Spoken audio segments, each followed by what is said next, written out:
मला असं म्हणायचं आहे की नेमके तुमच्याकडे जेव्हा एक बिझनेस येतो की मला मार्केटिंग कन्सल्टिंग हवं आहे किंवा मला सल्ले हवे आहेत, असं जेव्हा एक बिझनेस तुमच्याकडे येतो तेव्हा तुमची नेमकी काय प्रोसेस असते त्याची? युजली आमच्याकडे कोणी येतो ना, तो ह्या अपेक्षेने येतो आपण मार्केटिंग कन्सल्टंटकडे जाऊ सो दॅट आपलं मार्केटिंग इम्प्रूव्ह होईल आणि आपलं सेल्स वाढेल. तर ते तेवढं सोपं नसतं ते. सो ती स्टार्टअप कन्सेप्ट पूर्ण वेगळी आहे. त्या कन्सेप्टमध्ये बऱ्याचदा इमिजिएट लेवलला प्रॉफिट दिसत नाही. तिकडे खूप फास्ट ग्रोथ दाखवावी लागते की आज मी बिझनेस चालू केला, एका वर्षामध्ये तो 1 CR क्रॉस झाला. स्टील तिथे प्रॉफिट नसला तरी चालेल, पण एका वर्षात तो एवढा फास्ट ग्रो झाला. अनफॉर्च्युनेटली आत्ताचं काय चाललंय, अच्छा आपला कॉम्प्युटर ते करतोय, चला आपण पण तेच करू, असं करून तो सक्सेस नाही मिळत. आणि आपण शिवायनंतर कोणाला जातो, नाही रे मी भरपूर मार्केटिंग केली पण काय होत नाही.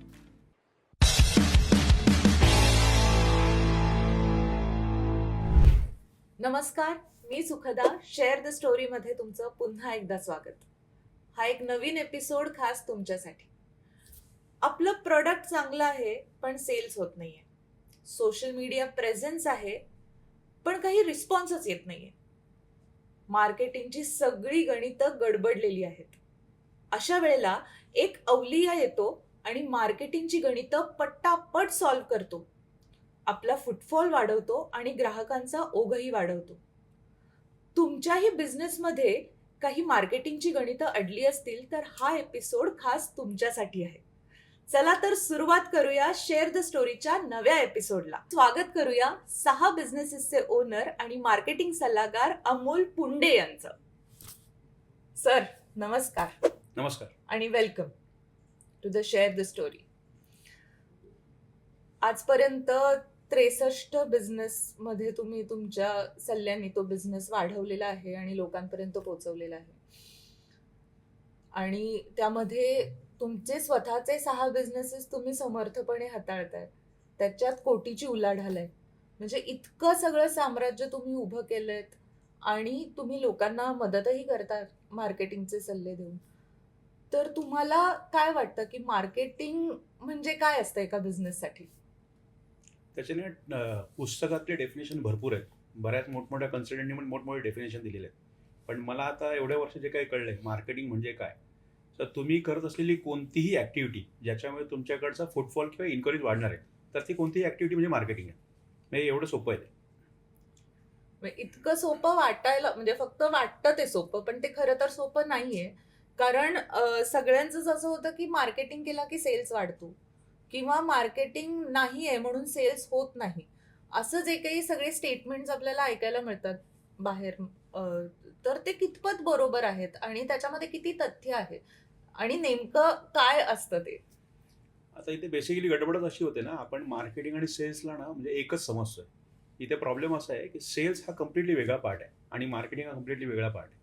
सेल्समध्ये काय, जो तुमच्याकडे इन्क्वायरी आलेली आहे त्याला तुम्ही कन्वर्ट करताय, त्याला तुमचं प्रोडक्ट किंवा सर्व्हिस विकताय आणि त्याच्याबद्दल पैसे घेताय, तेव्हा तो सेल्स होतोय. पण तुमच्याकडे आलेला जो कस्टमर आहे तो जर तुम्ही आयडेंटिफाय केला नाहीये का तुमचा नक्की कस्टमर कोण आहे, सो तुम्ही जो तुमच्याकडे येतोय तो तुमचा कस्टमर तुम्ही त्याला समजत असाल, तर तुमचं सेल्स नाही वर्कआउट करणार आहे.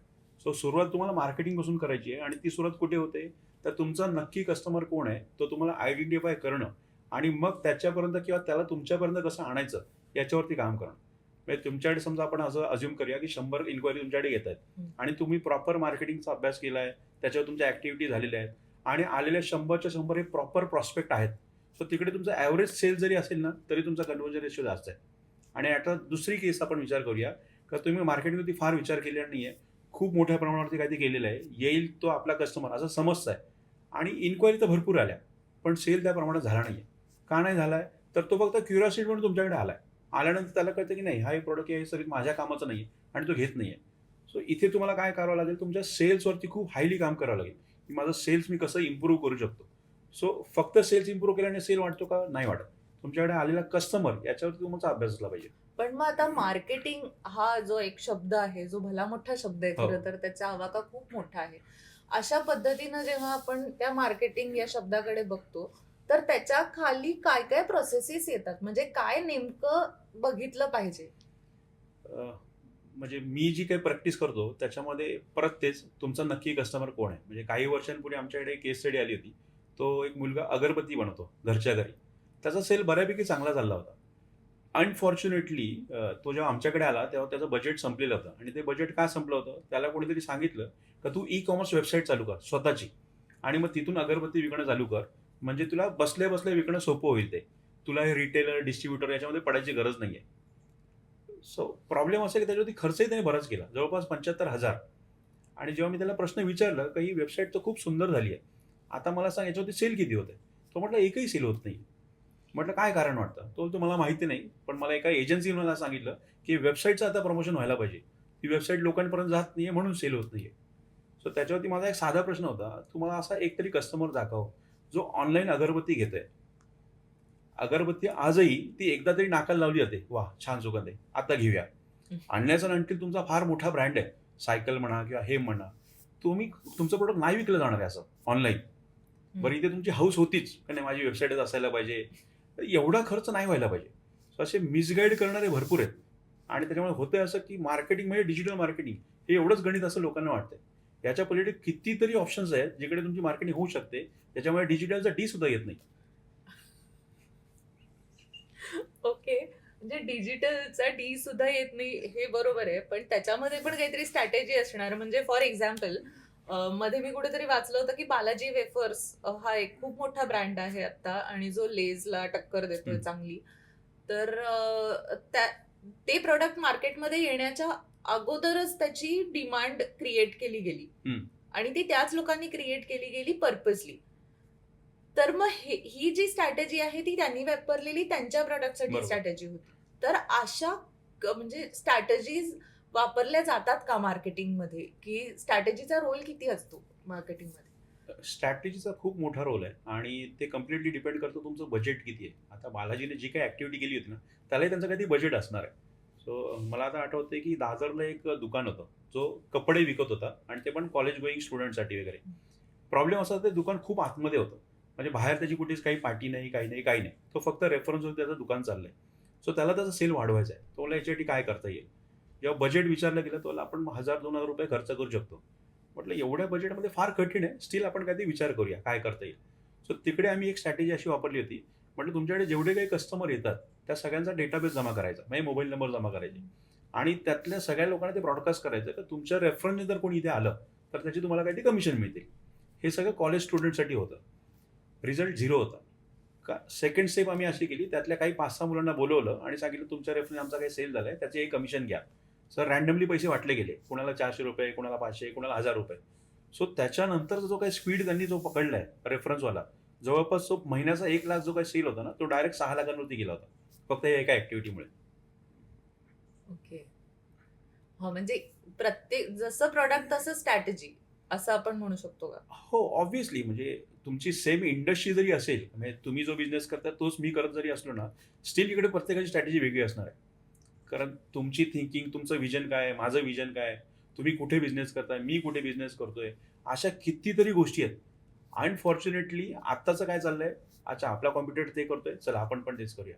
असं करून तो सक्सेस नाही मिळत, आणि आपण शिवायनंतर कोणाला होतो, नाही रे मी भरपूर मार्केटिंग केली पण काय होत नाही, हा. कस्टमरलाच कळत नाहीये. पण आता फॉर एक्झाम्पल, एक सेम इंडस्ट्री मधला एक बिझनेस आहे कोल्हापूरमध्ये, सेम इंडस्ट्रीचा एक बिझनेस आहे कुठेतरी नॉर्थ हम्म. इंडियामध्ये. त्याच्या आसपास असलेली लोक वेगळी आहेत, या कोल्हापूर मधल्या माणसाच्या आसपास असलेली लोक वेगवेगळी आहेत. मग त्या दोघांच्याही स्ट्रॅटेजीमध्ये फरक पडतो का? जमीन आसमानाचा फरक. म्हणजे आमच्याकडे एक नाशिकचा भेळ मॅन्युफॅक्चर आला होता, हा. आणि तो खूप प्रयत्न करत होता. जवळपास 3 वर्ष त्याने खूप मेहनत केली, बरेचसे डिस्ट्रीब्युटर अपॉइंट करण्याचा प्रयत्न केलेही सुद्धा, बट स्टील हवा तो त्याला रिझल्ट मिळत नव्हता. मग जेव्हा ती केस आमच्याकडे आली की याच्यावरती आपल्याला काय करता येईल. सो अगेन प्रश्न तिकडे असा होता की आपली एक म्हण आहे जुनी मराठीमध्ये, पिकतं तिथे विकत नाही हा. असं म्हणतात. तर तो म्हटलं याचा इथे काय संबंध आहे. म्हटलं तुम्ही नाशिकमध्ये भेळ विकताय, तुम्ही नाशिकचे आहात आणि सांगताय की नाशिकचं सुप्रसिद्ध भेळ, नाशिकच्या लोकांना माहिती ना हे आहे की नाही सुप्रसिद्ध. हा. सो हे नाशिकच्या बाहेर विका. तिला नाही, पण त्याच्यामध्ये लॉजिस्टिक आपलं बराच वाढेल आणि ते खूप त्रास वगैरे होईल. म्हटलं करून बघा काय होतंय. हम्म. सो त्यांनी घाबरत घाबरत का होईना तो प्रयत्न केला. आता नाशिकची भेळ जेव्हा तुम्हाला पुण्यात मिळते आणि ज्याच्यावरती लिहिलेलं आहे नाशिकची सुप्रसिद्ध भेळ, पुण्यातला माणूस एकदा तरी ट्राय करतो, अरे चला घेऊन बघूया नाशिकची सुप्रसिद्ध भेळ, आपल्याला माहिती नाहीये. हा. सो एरिया चेंज झाला. सर आजकाल नवीन बिझनेस जेव्हा चालू होतो ना तेव्हा तो सरसकट म्हणजे पहिली स्टेप काय असते तर सोशल मीडियावर येणं किंवा सोशल मीडियावरचा प्रेझेन्स तयार करणं किंवा तुम्ही कंटेंट तयार करा, तुम्ही युट्यूबवर या, तुम्ही इन्स्टावर या असं सांगणं. हम्म. पण प्रत्येक बिझनेसला ते सूट होईलच असं नाही किंवा ते जरी असलं तरी सुद्धा ते बाय प्रोडक्ट असेल हम्म. की तो आम्ही काम करतोय ते लोकांना दिसावं एवढाच तो काही सोशल मीडियाचा त्याच्याबद्दल त्याच्यामधला वाटा असेल. पण ऍक्च्युअल मार्केटिंग जेव्हा आपण म्हणतो तेव्हा खूप वेगळ्या गोष्टी पण आल्या पाहिजेत त्याच्यामध्ये. पण आजकाल तसं होताना दिसत नाही की नवीन बिझनेस चालू केला की लगेच सोशल मीडिया असं होतं. तर तुमचं काय मत आहे याच्यावर आणि तुम्ही किती सहमत आहात या सिच्युएशनशी? सोशल मीडिया ना फार मोठा आणि खूप चांगला प्लॅटफॉर्म आहे. फक्त तिथे प्रॉब्लेम असा आहे, तुम्ही एकदा सुरुवात केली ना तिकडे कन्सिस्टन्सी तुम्हाला लागते आणि over the period of time ना तुमचं बजेट हळूहळू तुम्हाला वाढवावं लागतं. मग असं कधी होत नाही का चला आपण सुरुवात 15,000 करूया आणि मग 4 महिने केले की नाही त्या काही रिस्पॉन्स येत नाही आता थांबूया, असं नाही होत. आणि बऱ्याचशा केसमध्ये असं असतं ना तुम्हाला इमिजिएट काहीतरी रिझल्ट हवा असतो, अदरवाईज तुम्ही सर्वाईव्हच नाही करू शकत. आता मला आठवतंय की एक जुन्नरला एक रेस्टॉरंट चालू झालं होतं गावातल्या माणसांनी ते चालू केलं होतं आणि प्रॉब्लेम मी 6 महिने ते रन केलं बट हवा तेवढा फुटफॉल नाही आहे आणि त्यांचे पेशन्स संपत चालले होते की म्हणजे हे काय करूया, हे बंद करूया का, हे काही नाही चालत आहे व्यवस्थित. सो जेव्हा त्यांचा कॉल आला म्हटलं तुमचं बजेट काही आहे का, त्यांनी स्ट्रेट सांगितलं आम्ही 6 महिने चालू करते पण आमचा लॉसच आहे, म्हणजे इनडायरेक्टली बजेट काही नाही आहे. सो असे मी त्यांना कितीही काही सांगितलं असं नाही तुम्ही सोशल मीडिया चालू करा, स्टील त्याचा रिझल्ट यायला खूप वेळ लागणार आहे, तेवढे पेशन्स नाही आहेत त्यांच्यामध्ये. आम्ही तिकडे अवेलेबल रिसोर्स काय आहेत याचा आम्ही जरा स्टडी केला. तर अवेलेबल रिसोर्स काय, लोकेशन आहे जुन्नर, तर तिकडे खिल्लारी बैल ते मिळू शकतात. म्हटलं तुमच्याकडे 10 ते 12 खिल्लारी बैल आपल्याला लागतील, हे अरेंज होतील का? तेवढी इझिली अरेंज होतील. पण त्या बैलांचं करायचं काय? म्हटलं पुढची स्टेप सांगतो तुम्हाला काय, एकदा बैल अरेंज झाली की सांगा. त्यांचा संध्याकाळीच फोन आला की नाही ते बैल अरेंज झाले आता काय करायचं. त्याच्यानंतर म्हटलं एखादा फॅब्रिकेटर शोधा कोणी आणि हायवेच्या 500 मीटर ह्या बाजूला आणि 500 मीटर त्या बाजूला 2 मोठे बोर्ड लावायचे, सेल्फी पॉईंट आहे, सेल्फी पॉईंट पुढे आहे. ते बोलले हे काय प्रकार असतो सेल्फी पॉईंट. म्हटलं मी कंटेंट पाठवतो तेवढा फक्त तो करा, त्याचा विचार करू नका हे काय आहे. ही जवळपास 2013ची वगैरे गोष्ट असावी. त्यांनी ते केलं आणि त्यांनी मला फोटो पाठवले, व्यवस्थित झालं. म्हटलं आता हे काय करायचं, तुमचं रेस्टॉरंट आणि हायवे याच्यामध्ये जेवढी काही जागा आहे ना ते 12 बैल रांगेत बांधायचे. ते सांगते पण मला काहीच कळत नाही हे काय चाललंय. म्हणजे मी तुम्हाला सांगतो आपल्याला कस्टमर जास्त यायला पाहिजे आणि तुम्हाला बैल आणि हे म्हटलं करून बघा, मी सांगतो एवढं करा. त्यांनी ते बैल उभे केले आणि जवळपास म्हटलं तुम्ही मला आठवड्यातून एकदा फोन करा तुमचा काही फुटफॉल वाढतोय का वगैरे करून. पहिल्या आठवड्यात फोन आला, म्हणजे कस्टमर तर वाढलेत पण मला कळत नाही ते कसे वाढलेत. म्हटलं दुसऱ्या आठवड्यात विचार करा काय होतंय ते. असं जवळपास त्यांनी 4 आठवडे मला फोन केले, म्हणजे कस्टमर वाढत चाललाय पण मला अजूनही कळत नाही कशामुळे वाढत आहेत. सो याच्या मागचं लॉजिक फार सिम्पल होतं. ते हायवेच्या जवळचं रेस्टॉरंट आहे, हायवेने युजली ट्रॅव्हल कोण करतं, आमचा इकडे लोकल लोकांवरती फोकसच नव्हता का लोकल माणसं यायला पाहिजे. हायवेने जो ट्रॅव्हल करतोय तो आम्हाला यायला पाहिजे होता. सो हायवेने ट्रॅव्हल कोण करतोय, जो कुठेतरी मीटिंगला चाललाय, कुठे लांब कुठे ते चाललाय. सो हायवेने जाणारा जो माणूस असतो ना तो सारखा थांबत नाही पहिलं. तर त्यात काही गोष्टी ठरलेल्या असतात की मी पहिला स्टॉप इथे घेणार, दुसरा इथे घेणार, असं काही गोष्टी ठरलेल्या असतात. 2013 मध्ये अशा लोकांना जेव्हा ते बोर्ड दिसायला लागले सेल्फी पॉईंट पुढे आहे, सो मी पहिलं एक इमोशन ट्रिगर केलंय सेल्फी पॉईंटचं, अरे हा काय प्रकार आहे. आणि जेव्हा सेल्फी पॉईंट सांगतोय आणि 500 मीटर पुढे गेल्यानंतर जेव्हा 12 खिल्लारी बैल रांगेत दिसायला लागतात मग तो मोह आवरत नाही, अरे थांबूयाच आपण फोटोज काढूया. असं काहीतरी ह्यूज कारण खिल्लारी बैल म्हणजे तो व्हाईट कलरचा मोठी शिंग म्हणजे तो मोह नाही आवरत आहेत. लोक थांबायला लागले, फोटो सेशन चालू झालं. सो आता थांबलोच आहे तर काही ते खाऊन घेऊया. सो मी इथे हॉटेलची कुठेच काही ऍड करत नाहीये. आमच्याकडे या मग ते टिपिकल जे करतात जेवण तयार आहे आणि मग ते आमच्या ते काहीच म्हणत नाही मी म्हणतो सेल्फी पॉईंट आणि स्टील तुमचा फुटफॉल वाढतोय. सो ह्या अशा काहीतरी ऍक्टिव्हिटी करणं ज्याचा इमिजिएट रिझल्ट आहे आणि सोशल मीडियावरचे त्याला वेळ लागतो बराच आणि भरपूर पैसे लागतात. सो मी म्हणत नाही का सोशल मीडिया करूच नाही, पण काही बिझनेसला ना तेव्हा गरज असते. म्हणजे मला आत्ता भूक लागली, आता काहीतरी खायला द्या आणि आपण अशा लोकांना सांगायचं नाही नाही असं नाही, चांगलंच खायला पाहिजे, चवीचंच खायला पाहिजे, सात्विकच पाहिजे. त्याला वेळ आहे, आत्ता रिझल्ट कसा देता येईल याच्यासाठी काहीतरी ऍक्टिव्हिटी पाहिजे. पण आता ही जी तुम्ही स्ट्रॅटेजी सांगितली ही तात्पुरती आहे असं नाही का वाटत, की ही काही अशी प्रोलॉंग चालणारी ऍक्टिव्हिटी आहे का, की सततच तिथे बैल उभे असतील आणि सततच तो सेल्फी पॉइंट राहील कायम? मी तरी ऍडवाइज असं करतो, तुम्ही ज्या काही ऍक्टिव्हिटी करताय त्याचा जोपर्यंत तुम्हाला रिझल्ट येतोय कंटिन्यू करत राहा. तुम्हाला जेव्हा असं वाटायला लागेल की नाही आताचा रिझल्ट येणं बंद झालंय, सो बेसिकली ह्या ऍक्टिव्हिटीमध्ये खर्च किती आहे तुम्हाला ते 12 बैल उभे करायचे दिवसभरामध्ये. जे गावात ते लोकांच्या घरी उभे असणार ते तुमच्या इकडे उभे करायचे. जेव्हा एखाद्याला वाटेल की नाही मला आता बैल माझे हवेत काय ते कामाला, तो घेऊन जाऊ दे ना. 12 मधले 2 गेले, 10 राहिले. 10 मधले अजून 2 गेले, 8 राहिले. परत दुसऱ्या दिवशी तिकडे आले. बोर्ड तुम्ही वन टाइम खर्च केलेला आहे. सो खर्च म्हटलं तसं काहीच नाही आहे खर्च. सो एवढा खर्च बेअर करून तुम्ही जेवढे दिवस बेअर करू शकताय तेवढा करत राहा. जेव्हा असं वाटेल की नाही आता बस आता नवीन काहीतरी करायला पाहिजे, नवीन आयडिया वर्कआउट करा. पण हे लोकल बिझनेससाठी ही आयडिया ठीक आहे, पण समजा कोणाला ग्लोबलच जायचं असेल, म्हणजे काही लोकांची अशी स्वप्नच असतात की नाही मला या बिझनेस म्हणजे उसाचा रस या बिझनेसला मला ग्लोबलच न्यायचं आहे. अशा वेळेला म्हणजे हे मी एक एक्झाम्पल हो. देते की रूट मधनं आलेली लोक आणि ज्यांना ग्लोबल जायचं असतं, तर त्यांच्यासाठी काय एक सांगू शकाल का मार्केटिंग स्ट्रॅटेजी काय असू शकते? ज्यांचे विजन फारच मोठे आहेत, त्यांना असं तुम्ही म्हणताय त्याप्रमाणे ग्लोबलच जायचंय ना, हम्म. सो तिकडे बजेट हा खूप मोठा कन्स्टंट असतो. अनलेस अँड अनटिल तुमच्याकडे पैसा नाही आहे, तुम्ही नाही काही फार करू शकत. तुमच्याकडे भरपूर पैसा पाहिजे किंवा तुमची तेवढी क्रेडिबिलिटी तरी पाहिजे की नाही आम्ही एवढा पैसा उभा करू शकतोय. आणि मग तिकडे ते टिपिकल गणित येतात. तुम्ही एका लेवलपर्यंत जा, मग तुमच्याकडे व्हेंचर कॅपिटलिस्ट येतो, मग पुढचा इन्व्हेस्टर येतो. ती फार टिपिकल गणित आहेत. पण जी सुरुवात तुम्ही जी करता, तुम्हाला जे त्या इन्व्हेस्टरला प्रूव्ह करायचं असतं, हे बघ हे मी 3 वर्ष केलंय आणि एवढं स्ट्रॉंगली केलंय, तिकडे तुम्हाला खिशातून पैसे टाकायचे आहेत. आणि मग तिकडे तुम्हाला कमीत कमी खर्चात काय करता येईल. म्हणून मी ते नेहमी म्हणतो की अवेलेबल रिसोर्समध्ये काय करता येईल ना, त्यामध्ये खूप काही गोष्टी करता येणार घ्यायचं. अनफॉर्च्युनेटली मी काही खर्चच केला नाही ना, तर मला मार्केटिंग केली नाही असं वाटायला लागतं. हे असं बऱ्याच उद्योजकांचं होतं. त्यामुळे ते अवेलेबल रिसोर्सकडे विचारच करत नाही आपल्याकडे काय आहे, आणि ते नुसते धावत असतात. त्याने कोणीतरी सांगितलं डिजिटल मार्केटिंग, चला डिजिटल मार्केटिंग. मग एक एजन्सी केली, मग कोणतरी म्हणतं नाही इन्फ्लुएन्सर घ्या, मग चला इन्फ्लुएन्सर. सो काही तिकडे प्लॅनिंग नसते, काही नसते, आणि नुसता खर्च करायचा. आणि मग एक वेळ असे की नाही बस हे नाही होते, थांबूया. सो प्लॅनिंग ॲटलिस्ट तुमची वर्षाची पाहिजे.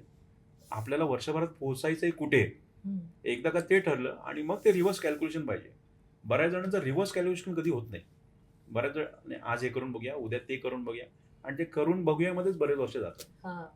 एक ठोस काही प्लॅन नसल्यामुळे पण मार्केटिंग फसू शकतो कुठेतरी असं. आम्ही बऱ्याचदा म्हणतो की समजा आता इथून आपल्याला पुण्याला जायचंय, सो ऑप्शन्स किती आहेत आपल्याकडे, भरपूर ऑप्शन आहेत. पण जेव्हा मी सांगतोय ना आपल्याला उद्या पुण्याला पोहोचायचंय, सो सगळ्यात स्वस्त ऑप्शन काय, मग आपण ट्रेनने जाऊ शकतो.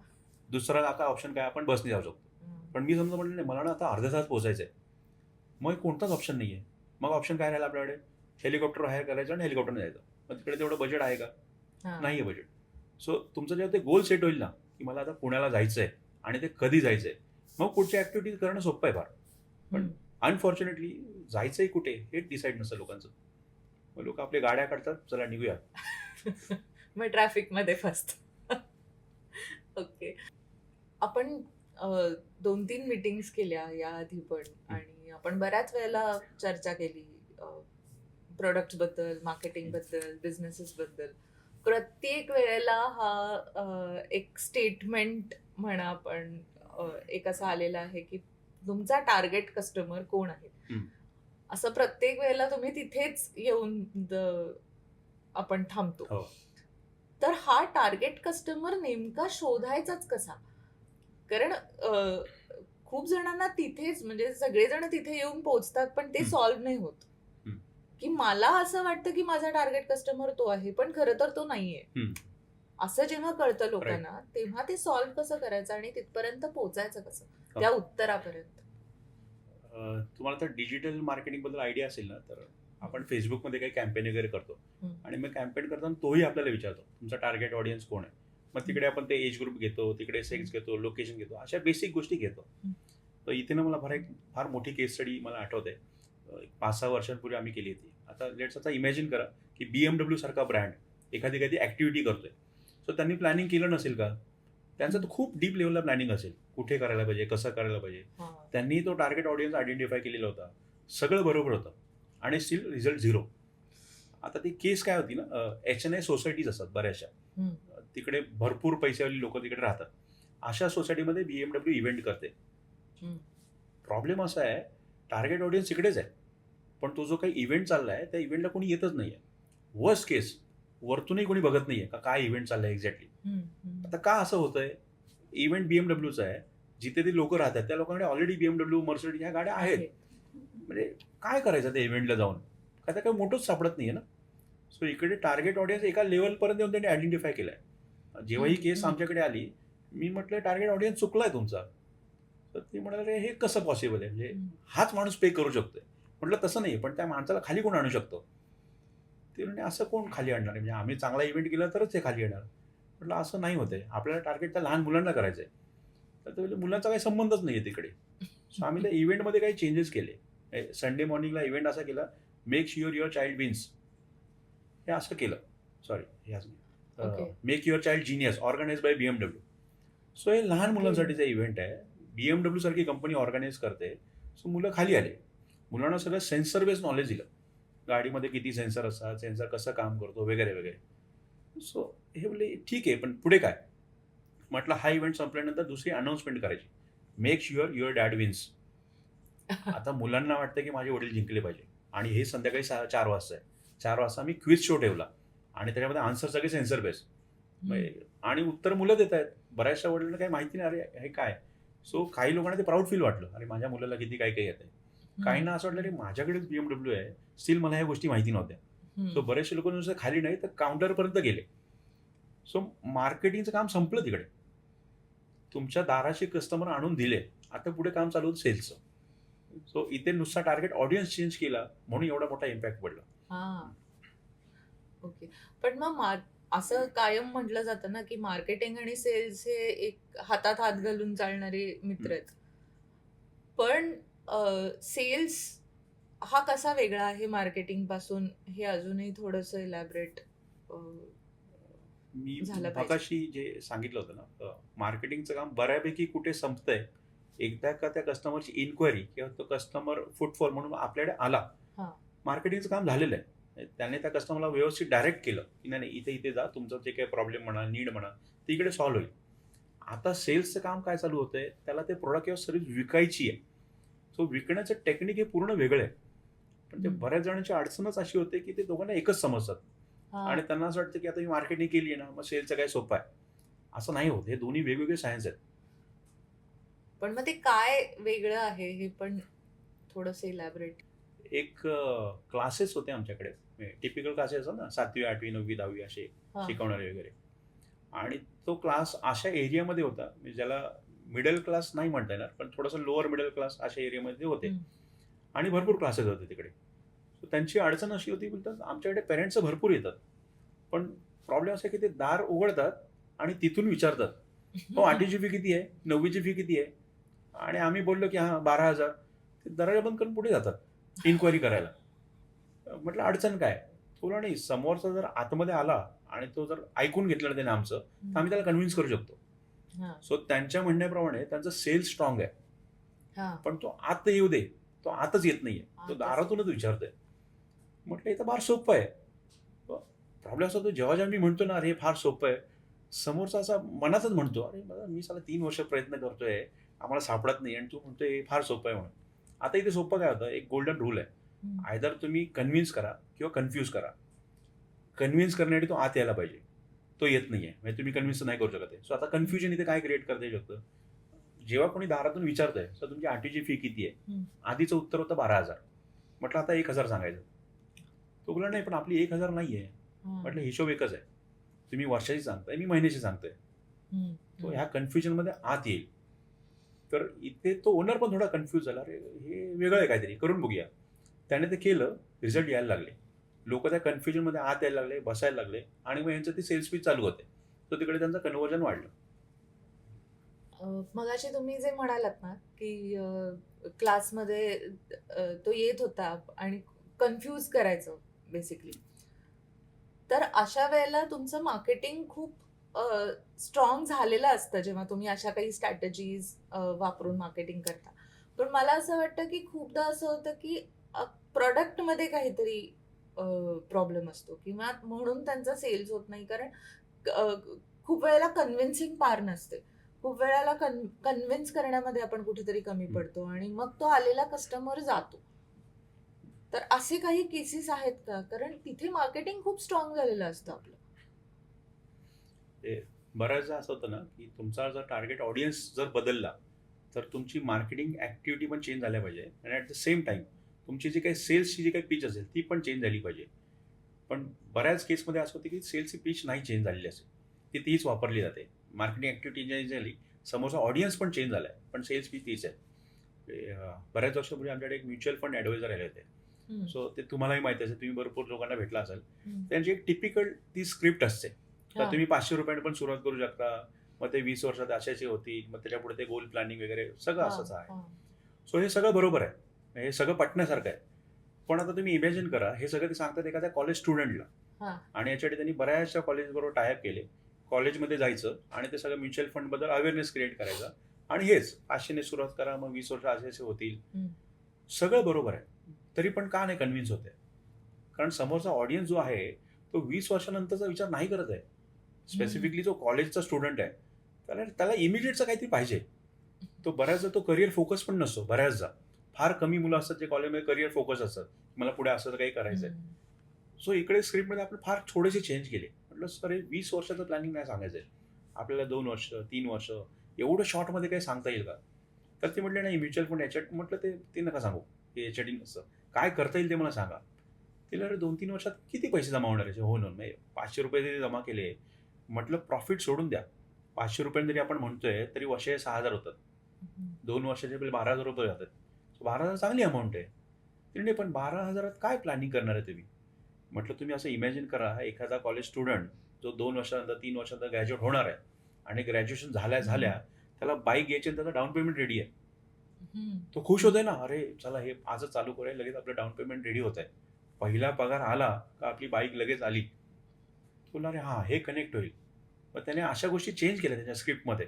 तिथून पुढे त्याचा कन्व्हर्जन रेशो वाढला, कारण मुलांना ते रिलेट करता आलं. 2-3 वर्षात लगेच माझे एवढे एवढे पैसे तयार होणार आहेत आणि ते मी अशी युटिलाइज करू शकतोय. म्हणजे पैसे तेच आहेत, फक्त हो, आपण हो. तो गोल चेंज Right. केला त्यांचा. सेल्समध्ये ना, आता मी सेल्सचा मास्टर नाही, पण मला ज्या काही गोष्टी माहिती आहेत त्या सांगतो. सेल्स हा बऱ्याचदा म्हणण्याच्या 90% हा इमोशनवरती होतो. हा, आणि त्या बरोबर. इमोशनमध्ये 2च प्रकार आहे. आयदर तुम्ही ड्रीम दाखवा किंवा फिअर दाखवा. एक तर तुम्ही स्वप्न विका किंवा भीती विका. म्हणजे आता ते बरेचसे इन्शुरन्स आले, तुम्ही आज गेलात तर उद्या गेलात तर तुमच्या फॅमिलीचं कसं होणार, हे बऱ्याच जणांची टिपिकल स्क्रिप्ट असते आणि त्याच्यावरती ते विकतात. आणि ॲट द सेम टाइम तुम्हाला हा खूप चांगला एक्सपिरियन्स असेल, बऱ्याचशा नेटवर्क मार्केटिंग कंपन्या असतात. हा. एवढी मोठी मोठी स्वप्न असतात, तुम्ही आज काम करा, तुमच्याकडे परवा BMW येणार, बंगला येणार. सो त्या स्वप्नाच्या ओघातच लोक जातात. आणि तुम्ही बऱ्याचशा ॲडव्हर्टायझिंग कॅम्पेनचा विचार केला ना, इमोशनवरतीच भरपूर गोष्टी आहेत आणि त्याच्यामुळे लोक घेतात. एक क्लासिक एक्झाम्पल आहे, आपल्याला नूडल्स म्हटलं, पहिलं काय आठवतं? मॅगीशिवाय काय मॅगी. आठवतच नाही आपल्याला. आता भरपूर ब्रँड आहेत, पण ॲट द सेम टाइम बाकी जे काही ब्रँड जे काही करते ॲडव्हर्टायझिंग, ते प्रत्येकजण प्रोडक्टबद्दल बोलत आहे. आमच्या प्रोडक्टचं किती काय चांगलं आहे, आमच्या याच्यामध्ये गव्हाचं आहे आणि भरपूर काय काय बोलत आहे. मॅगी अजूनही बोलत नाही. मॅगी फक्त अजूनही 2 इमोशनवरती बोलत आहे. मिनिटाबद्दल. सुरुवात त्यांनी 2 मिनिटावरती केली आणि आता जे काही करतायत, तुम्ही त्यांची रिसेंट एक ॲड जर बघितली असेल, घरामध्ये एक लेडी का कोणतरी मुलगी आहे, ती मॅगी बनवण्याचा प्रयत्न करते आणि ती एकेकाला विचारते, अरे हे कसं करायचं? मग एक मेंबर येतो. मग पुढचा प्रश्न, अरे मग हे कसं करायचं? मग अजून एक मेंबर येतो. सो ते इमोशनवरती सगळं चाललंय. ते म्हणतच नाही मॅगी किती चांगली आहे की आमच्या प्रोडक्टमध्ये काय काय चांगलं आहे. सगळं इमोशन्सवरती आहे. म्हणजे मला एक आठवतंय, त्यांनी फार पूर्वी एक कॅम्पेन केलं होतं.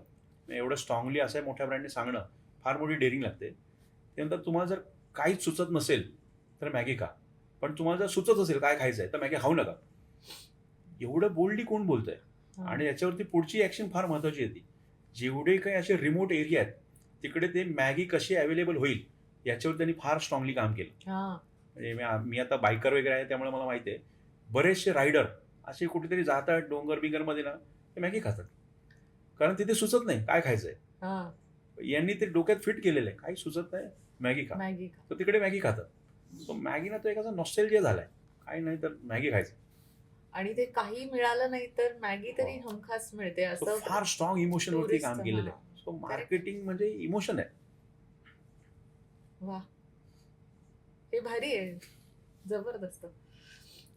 पण आता खूपसे म्हणजे आता अलीकडे खूप स्टार्टअप वेव्ह आलेली आहे इंडियामध्ये आफ्टर कोविड एस्पेशली. तर तर मला असं वाटतं की खूप जण बिझनेस स्टार्ट करतात. आपल्या हं. स्टार्ट केलेल्या बिझनेसला ते स्टार्टअप म्हणतात. हो. आणि अ, मग सुरू होतो त्यांचा तो हं. प्रवास सगळा एंटरप्रेन्युअरशिपचा. पण ते मार्केटिंग आणि या सगळ्या चक्रात अडकतात. हं. मला असं वाटतं ते सुरू करणं खूप सोपं असतं, पण ते टिकवणं खूप कठीण असतं. म्हणजे 2 वर्ष त्याचा उत्साह टिकू शकतो हं. किंवा 3 वर्ष टिकू शकतो. पण तो प्रोलॉन्ग्ड टिकवणं आणि त्याच्यासाठी ती मार्केटिंगसाठी तो हं. व्यवस्थित वेळ देणं, त्या प्रॉडक्टला वेळ देणं, याबद्दल तुमचं काय म्हणणं आहे? म्हणजे मुळात स्टार्टअप बद्दल काय म्हणणं आहे आणि या सगळ्या पुढच्या प्रवासाबद्दल सुद्धा काय म्हणणं आहे? हे पण ऐकायचं. बऱ्याच उद्योजकांना ना म्हणजे नवीन बिझनेस चालू केला म्हणजे त्याला स्टार्टअप म्हणायचं असं वाटत राहतं. हां. सो स्टार्टअप ही कन्सेप्ट पूर्ण वेगळी आहे. स्टार्टअप हा काहीतरी लॉंग विजनने एखादा बिझनेस जो चालू केलेला असतो त्याच्यामध्ये इमिजिएट प्रॉफिट पण दिसत नाही. हां. बट तुमच्या काही गोष्टी ठरलेल्या असतात की 3 वर्ष रन करायचे, त्याच्यानंतर मग एंजल इन्व्हेस्टर येणार, त्याच्यानंतर पुढचा इन्व्हेस्टर येणार, नंतर काही वर्षानंतर ती आयडिया किंवा तो बिझनेस विकायचा, आपण त्यातून बाहेर पडायचं किंवा आपण तिकडे सीईओ म्हणून काम करायचं. सो ती स्टार्टअप कन्सेप्टच पूर्ण वेगळी आहे. अच्छा. त्या कन्सेप्टमध्ये बऱ्याचदा इमिजिएट लेवलला प्रॉफिट दिसत नाही. तिकडे खूप फास्ट ग्रोथ दाखवावी लागते, की आज मी बिझनेस चालू केला, एका वर्षामध्ये तो 1 CR क्रॉस झाला. स्टिल तिथे प्रॉफिट अच्छा. नसला तरी चालेल, पण एका वर्षात तो एवढा फास्ट ग्रो झाला. हं. सो तिकडे ग्रोथला फार महत्त्व आहे. हं. आपल्या केसमध्ये जेव्हा कोणी इंडिव्हिज्युअल बिझनेस चालू करतो आणि त्याला तो बिझनेसमध्येच राहायचं आहे, त्याला डे वनला प्रॉफिट पाहिजे ना. हं. जर हं. प्रॉफिट जर नसेल तर तो किती दिवस सस्टेन करणार? आणि मग ते सगळी ती गणितं चालू होतात. करायचं वर्षभर, नाही चालत आहे, मग ते लोनला अप्लाय करा, मग ते मुद्रा लोन घ्या आणि मग ते हळूहळू असं होतं काहींची ती मास्टरी होत जाते. लोन कसे मिळवायचे आणि त्याच्यामुळे आपलं सगळं ते ऑपरेशन कसे चालवायचे. हां. अरे बिझनेस कसा चालवायचा, प्रॉफिट कसा वाढवायचा याच्यावरती जास्त काम झालं पाहिजे ना. आणि मी परत तेच स्टेटमेंट माझं येईल, तुम्ही जर तुमचा ऑडियन्स जर राईटली जर आयडेंटिफाय केला असेल तर ते प्रॉफिट कमवणं फार सोपं आहे. ते नसेल तर मग ते सगळी गणितं गडबडत जातात तुमची. हं. या एपिसोडला आपण नाव दिलं पाहिजे खरं. तुमचा टार्गेट कस्टमर शोधा. बरोबर. हां, तर बिझनेसमध्ये ना खूप वेळा असं होतं, की समजा मी नवीन बिझनेस चालू केला. मग मला पहिल्या दुसऱ्या महिन्यातच ऑफिस घ्यायचं असतं. मग त्याच्यानंतर मला 2-3 लोकं हाताखाली हवे असतात. किंवा मला माझा पसाराच वाढवायचा असतो हं. मुळात. आणि मग माझ्या असं लक्षात येतं, की मी हे सगळं करतेय, but at the end of the month किंवा एंड ऑफ द हं. 2 मंथ्स, 3 मंथ्स मी जेवढं प्लॅन केलंय, त्याचे मला पैसेच उरत नाहीयेत. हं. म्हणजे मी मार्केटिंग पण करतेय. ओके. हे पण सगळं करते, हं. माझं प्रॉडक्ट पण करते, पण मला ते ते पुरतच नाहीयेत. म्हणजे माझं हॅसलच संपत नाही. हं. म्हणजे कुठेतरी ते माझी गाडी किनाऱ्याला लागतच नाही, माझी बोट किनाऱ्याला लागतच नाही. मग तेव्हा काय कुठे गडबडतं सगळं? बऱ्याचदा आपण ना त्या प्रेझेंटेशनच्या मोहामध्ये भरपूर जातो, की नाही मी जर बिझनेस करतोय तर तो दिसला पाहिजे लोकांना. हां. लोकांना बॅलन्स शीट नाही दिसत. लोकांना तुमचं ऑफिस दिसतं, तुमच्याकडे गाडी कोणती आहे ते दिसतं, स्टाफ किती आहे ते दिसतं. आणि मग बऱ्याच उद्योजकांना असं वाटतं, की म्हणजे हे असं दाखवणं म्हणजेच बिझनेस आहे. आणि मग ते डे वनला त्यांचं ते प्लॅनिंग चालू होतं. म्हणजे अजून त्यांच्याकडे कस्टमर नाही, कोण नाही. बऱ्याच जणांनी मी बघितलंय, डे वनला त्यांनी ऑफिसेस घेतलेले आहेत. ते म्हणजे ऑफिस नाही तर बिझनेस कसा होणार? हे त्यांच्या डोक्यात येतं. हं. आणि मग ते प्रॉफिट वगैरे राहिलं नंतर बाजूलाच. पण ते ओव्हरहेड्स हळू डे वनलाच ते काय वाढवायला सुरुवात होते. मग ते कधीतरी गडबडणार आहे ना. अनलेस अँड अंटिल तुमचं तर प्रॉपर मार्केटिंग नसेल, की ठीक आहे तुमचं पहिलं बजेट होतं म्हणून तुम्ही ऑफिस घेतलं. मग आता तुम्ही मार्केटिंग सेट केली, सेल्स व्हायला लागला, तर ते होईल. पण ते जर कुठेतरी गडबडलं, ओव्हरहेड जास्त आणि इकडे मार्केटिंगवरती तेवढा स्पेंड होत नाहीये, मग बिझनेस वाढणार नाहीये. बऱ्याचशा बिझनेसमध्ये ऑफिसची गरज नसते. म्हणजे आता बरेचसे मार्केट असे आहेत, जिकडे अगदी छोट्याशा खोपट्यामध्ये ते माणसं बसलेली आहेत आणि काही करोडोचा बिझनेस करतायत. हं. हं. कसं करतायत? नाही माहीत. पण त्याचा आपण शोधच घेत नाही. बऱ्याच उद्योजकांच्या डोक्यात कन्सेप्ट हीच आहे. बिझनेस म्हणजे ऑफिस पाहिजे, स्टाफ पाहिजे. हं. बऱ्याच जणांना की एक स्टाफ आहे. स्टाफला काम काय सांगायचं ती माहिती नाही. पण स्टाफ घेतलेला आहे. का तर ते दिसलं पाहिजे लोकांना. काही हां. बिझनेसला नो डाऊट ते गरजेचं आहे. कारण तिकडे तो जो कस्टमर त्यांनी आयडेंटिफाय केलाय, त्या कस्टमरची ती रिक्वायरमेंट असेल. नाही, नाही यांचं ऑफिस आहे का ते बघूया. ऑफिस नाही तर काम कसं देणार? मग आता अगदी एक्झाम्पल द्यायचं म्हटलं तर इंटिरियरचा हा बिझनेस आहे. सो हं. इंटिरियरमध्ये काही प्रमाणात तुमचं ऑफिस असायला पाहिजे. हं. छोटं का असेना, पण ते प्रेझेंटेबल ऑफिस असायला पाहिजे. चांगल्या हां. लोकेशनला पाहिजे. सो ते जर नसेल तर थोडं कठीण आहे. नाही होणार असं नाहीये, पण ते थोडं कठीण होतं. सो काही बिझनेसला गरज आहे का? आहे. सगळ्यांना नाही. नाही. अच्छा. आता मला आत्ता मार्केटिंगचा विषय आला किंवा आत्ता प्रेझेंटेशनचा विषय आला, त्याच्याच पुढचा एक ओघाओघानी प्रश्न जो येतो तो म्हणजे कंटेंट मार्केटिंग, जो आता अलीकडे प्रचंड प्रमाणात फोफावत चाललाय असं मला वाटतंय, because of digital marketing, social media marketing to be precise. तर त्याच्यासाठी कंटेंट बनवा, मग ते ब्राउझर्स बनवा, मग ते व्हिडिओ बनवा, मग यूट्यूब चॅनलच चालू करा, इन्स्टा पेजच चालू करा आणि त्याच्यावर डेली कंटेंट टाका. काही जणांना जमतं, काही जणांना जमत नाही. पण मला काय म्हणायचंय की हे सगळं प्रत्येक बिझनेससाठी गरजेचं आहे का? आणि ह्याचाच लागून प्रश्न असा आहे की कंटेंट मार्केटिंग म्हणजे नेमकं काय? ओके. सो तुम्ही आता जो विषय म्हणताय कंटेंट मार्केटिंग, अगेन इथे प्रॉब्लेम तोच होतो जो आपण मग स्टार्टअप बद्दल बोललो. सो कंटेंट मार्केटिंग म्हटलं की डिजिटल मार्केटिंग, सोशल मीडिया, इथेच आपण ते लिमिटेशन ठेवतो. मग ते आपल्याला असे हॅशटॅग लागणार, तसे हॅशटॅग लागणार.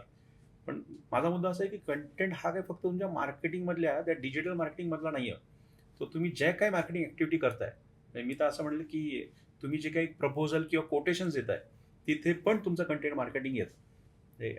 काही वर्षांपूर्वी आमच्याकडे एक CCTV सर्व्हिस प्रोव्हाइड करणारी कंपनी आली होती आणि त्यांचा इश्यू फार सिम्पल होता. त्याला आम्ही आमचा टार्गेट ऑडियन्स आयडेंटिफाय केला. आम्हाला फक्त सोसायटीला सर्व्हिस द्यायची, आम्ही बाकी कुठे देत नाही. आम्हाला मेजर सोसायटी टार्गेट करायची. पण आम्ही 10 ठिकाणी प्रपोजल किंवा कोटेशन देतो, हार्डली एखादा कन्वर्ट होत आहे. सो याच्यावरती आम्हाला काम करायचं आहे. सो आता इथे हा कंटेंट मार्केटिंगचा मुद्दा जेव्हा आला, म्हटलं आपण इकडे कोटेशन चेंज करूया. ते म्हटलं नाही, कोटेशन आमचं सगळं बरोबर असतं, प्राईस. म्हटलं नाही, तसं नाही म्हणत आहे मी. प्राईस नाही चेंज करायची, कोटेशनचा फॉर्मॅट चेंज करायचा आहे. ते आतापर्यंत काय करत होते, समोरच्या व्हिजिट करायची, त्याच्यानंतर कोटेशन मागितलं त्यांना ते ईमेलवरती किंवा व्हॉट्सअपवरती पाठवून द्यायचं. म्हटलं हे बंद करायचं. ते मग कसं पाठवणार? म्हटलं हे प्रिंट फॉर्मॅटमध्ये गेलं पाहिजे. ते नाही, पण प्रत्येक ठिकाणी ते प्रिंट, ते मग माणूस जाणार, माणूस येणार, मग हे जरा कॉस्ट वाढेल आपली. मग तिकडे आपण त्या कोटेशनवरती काम काय केलं, पहिलं जे 2 पानाचं कोटेशन होतं ते 10 पानांचं केलं. ते त्याला प्रॉपर स्पायरल बाइंडिंग केली.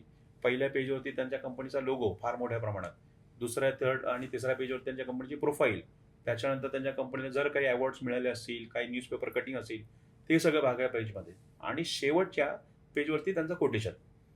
तिने हे प्रत्येक कस्टमरला एवढं देणं म्हणजे हा खर्च आहे. म्हणजे म्हटलं हा खर्च किती आहे?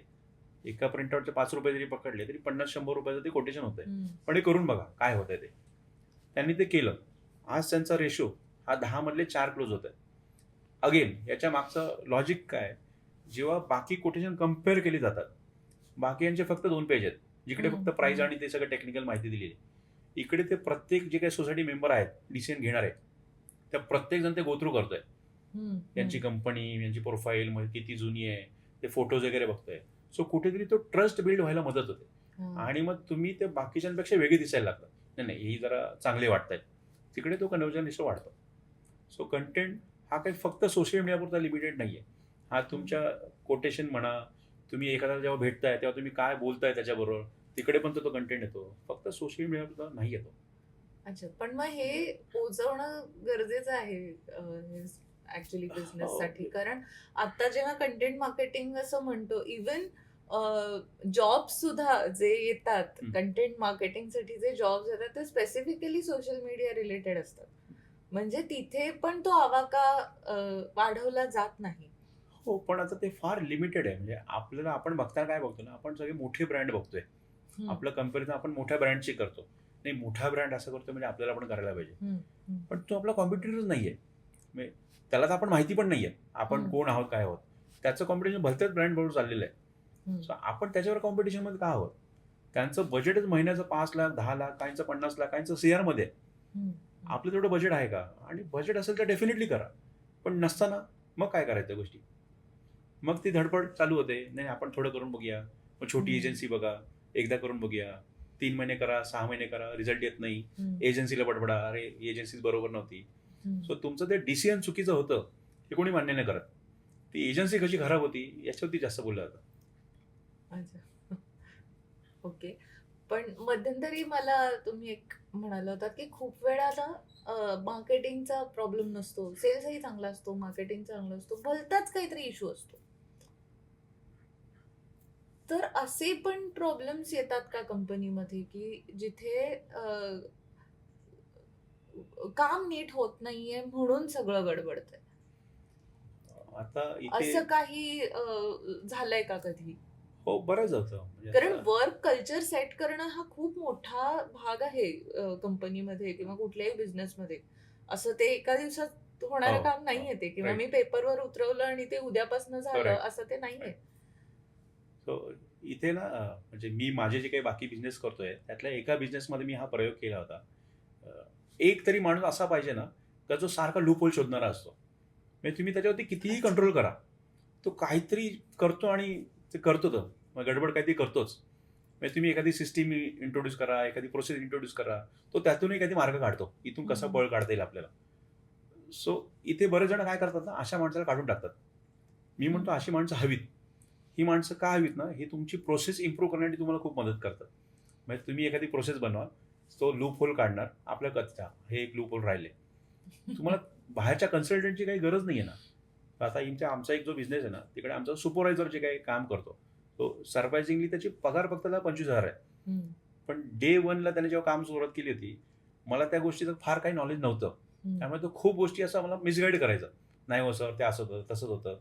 सो तेव्हाच आम्ही ते प्रोसेस बनवायला सुरुवात केली. म्हटलं नाही आपण याची प्रोसेस बनवूया. मग ते स्टेप बाय स्टेप लिहा. अगदी सोप्या भाषेमध्ये. पहिलं काम हे करायचं, मग दुसरं हे करायचं, तिसरं करायचं. ते काम कसं करायचं, अशा फार सोप्या प्रोसेस बनवायला सुरुवात केली. हं. तो जास्त हुशार होता. तो त्यातून काहीतरी लूपहोल काढायचा. अगेन प्रोसेसमध्ये चेंज करायचा. सो आजची परिस्थिती अशी आहे ना, एखादी काही गडबड झाली, मी फक्त प्रोसेस विचारतो. हे झालं होतं का? हे झालं होतं का? आणि मग तो अडकतो. नाही, नाही सर हे नव्हतं झालं. सो माझं काम झालं. सो आता त्याच्या डोक्यात एवढं स्ट्राँगली बसलंय, की नाही, नाही हे फॉलो करायचंय. आता हो. लूपहोल निघत नाहीयेत. माझं काम झालं. बरेच जण प्रोसेसवरती काम नाही करत. नाही, हां. सगळं सेट करतात, पण ते प्रोसेस नसते आणि बरेचसे मग नंतर त्या पर्सन ओरिएंटेड बिझनेसमध्ये जातात, की नाही हा माझा सेल्सवाला खूप चांगला आहे. हं. आणि मग ते भीती चालू होते. अरे मग हा गेला तर काय? मग हळू पण त्याच्या मनासारखं काम करायला सुरुवात करतो. मग तो म्हटला नाही पगार वाढवून पाहिजे. आज मी येतच नाही. आज मी जरा उशिरा येतो. हळूहळू ते जास्त होत जातं. हं. तिकडे जर प्रोसेस इम्प्लिमेंट केली, तर त्याच्यापेक्षा कमी हुशार माणूस पण तुम्हाला चांगला रिझल्ट देऊ शकतो. तर तुमचा बिझनेस आहे ना, हा पर्सन ओरिएंटेड नसला पाहिजे. तर तो सिस्टम आणि प्रोसेस ओरिएंटेड पाहिजे. अच्छा. म्हणजे तिथे दुसरा कुठलाही ए-बी-सी माणूस माणूस बदलण्याने फरक नाही पडत. हो. आल्यानंतर सुद्धा ती प्रोसेस चेंज नाही झाली हं. पाहिजे. नक्की मार्केटिंग सल्लागाराचा काय रोल असतो? किंवा अ, एखाद्या कंपनीमध्ये एक सल्लागार किती मोठं कॉन्ट्रिब्युशन करू शकतो? जर तो सल्लागार चांगला असेल, तर तो सगळ्यात मोठं कॉन्ट्रिब्युशन म्हणजे तो तुमचा पैसा वाचवू शकतो. आता तो पैसा कसा वाचवू शकतो? तर तुम्ही ज्या काही ॲक्टिव्हिटी करत असाल, हं. त्यातून येणारा रिझल्ट आणि त्या सल्लागाराने तुम्हाला काही ॲक्टिव्हिटी करायला सांगितल्या, त्या तुम्ही करत असलेल्या ॲक्टिव्हिटीपेक्षा कमी खर्चाच्या असतील आणि स्टिल तुमचा रिझल्ट वाढेल. तर तो कसा वाढतो? अगेन आपला जो काही USP आहे, हं. त्या ॲक्टिव्हिटीमधून तुम्ही तुमच्या टार्गेट ऑडियन्सपर्यंत पोहोचताय का? पोहोचत नसाल, तर पहिला तर तो आयडेंटिफाय करायचा, की नाही हा माझा कस्टमर चुकतोय, आता माझा कस्टमर हा आहे आणि आता ह्याच्यापर्यंत कसं पोहोचता येईल? अगेन ते पण अवेलेबल रिसोर्समध्ये. असं नाही की हे 5,00,000चं बजेट घ्या आणि मग त्याच्यामध्ये एवढं-एवढं करा, असं नाही. अवेलेबल रिसोर्स काय आहे तुमच्याकडे? त्याच्यामधून त्याच्यापर्यंत कसं पोहोचता येईल? एकदा तुम्ही त्याच्यापर्यंत पोहोचताय, तर सेल तुमच्याकडे होतोय. सो तुमचा जो काही मंथली बजेट आहे, ते तुमचं ते कमी करून देणं, हे त्या कन्सल्टंटचं काम आहे. आणि त्याहून महत्त्वाचं तुमचा नक्की कस्टमर कोण आहे, ते शोधून देणं, हे त्याचं काम आहे. नाही, पण हे सगळं टार्गेट कस्टमर शोधून देणं हं. इथपर्यंत ठीक आहे.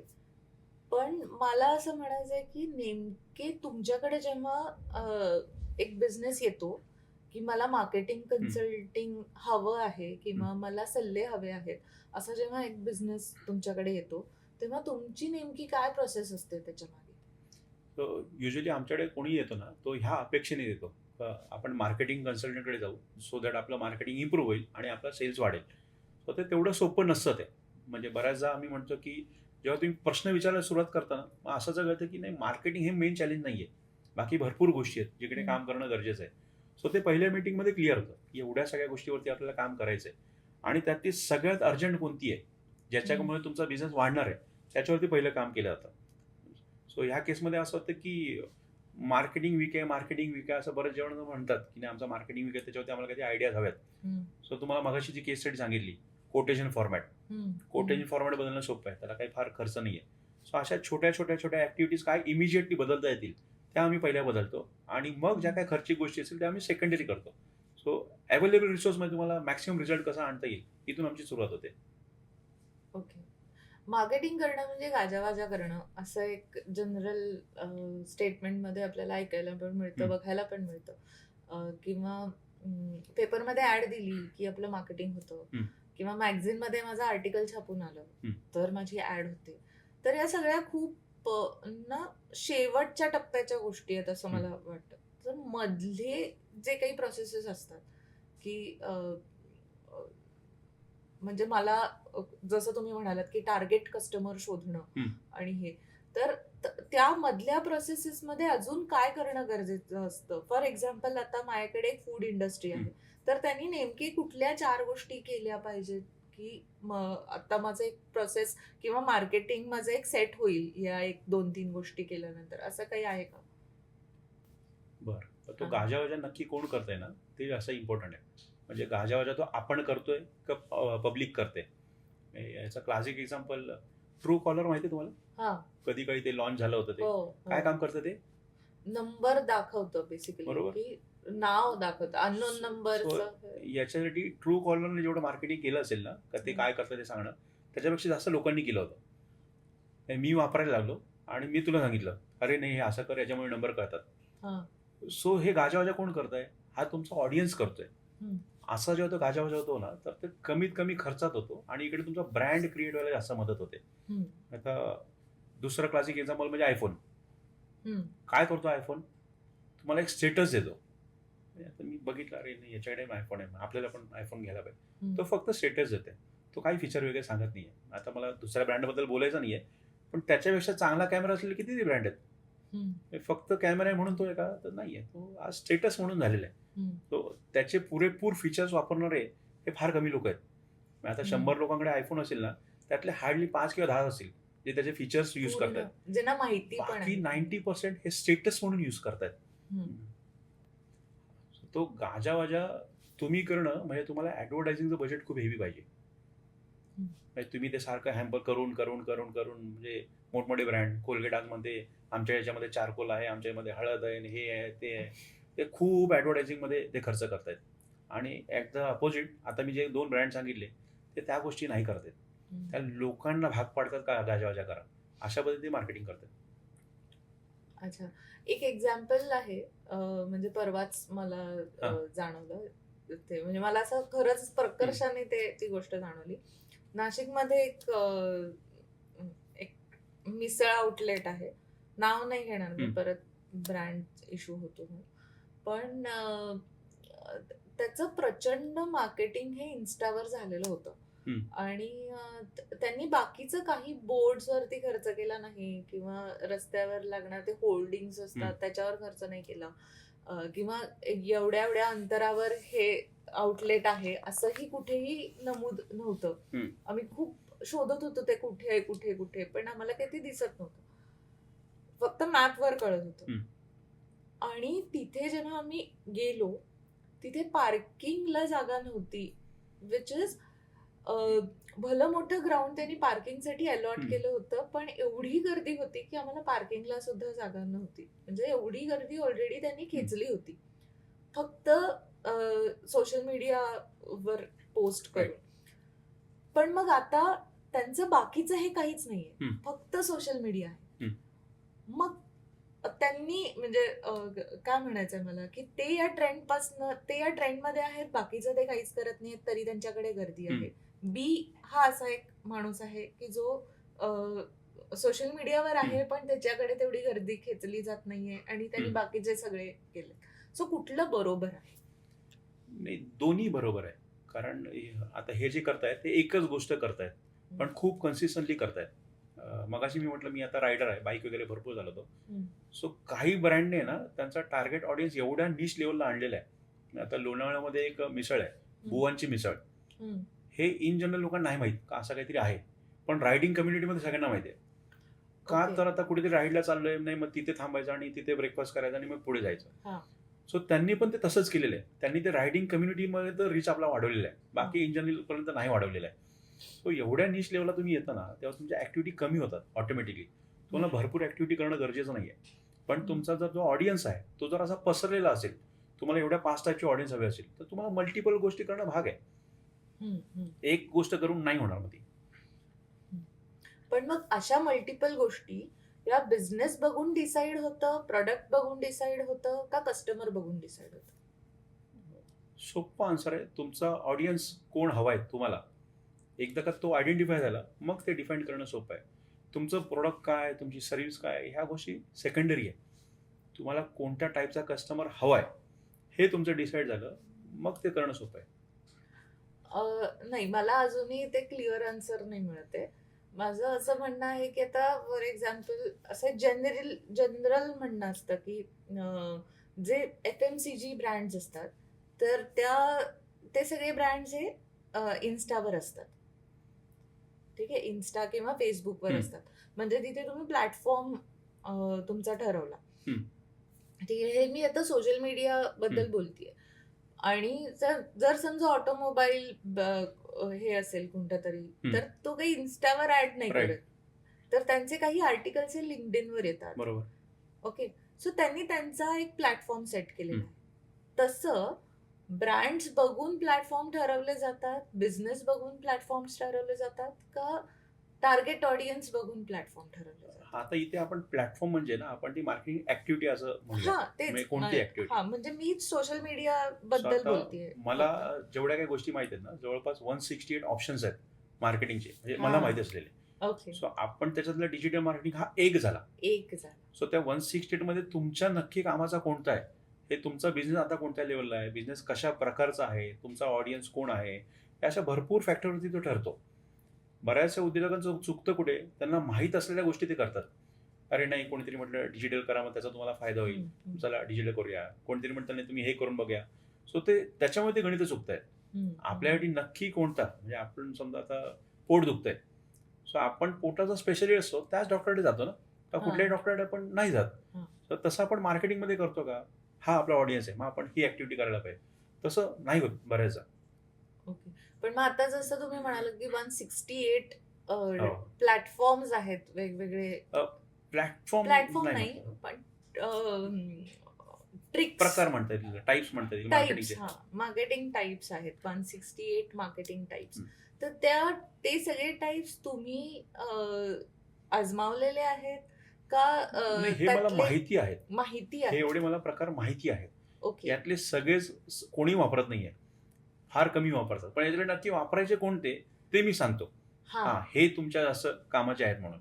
हा, आणि बऱ्याचदा असं होतं की त्या टाईपला तर काय नाव पण देता येत नाही, पण नक्की नाव काय द्यायचं. हा, आता त्यात तुमचा मगाचा जो प्रश्न होता कंटेंट मार्केटिंग, हा, ते भरपूर ठिकाणी वापरतायत. आता सावंतवाडीला एक मोबाईल शॉपचं दुकान आहे, हा, तिथे भरपूर दुकान आहेत.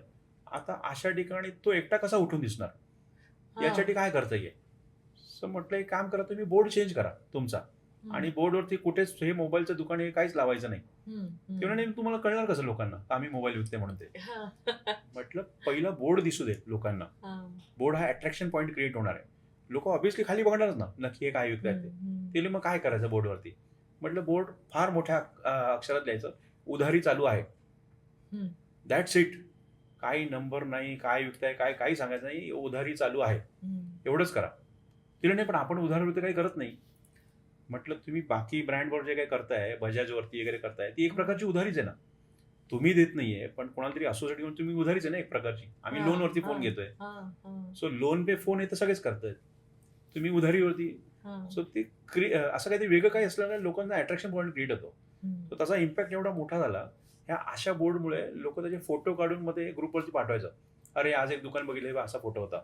तर तुम्ही पोहोचलात लोकांपर्यंत, लोक क्युरिओसिटी म्हणून तुमच्यापर्यंत येतात.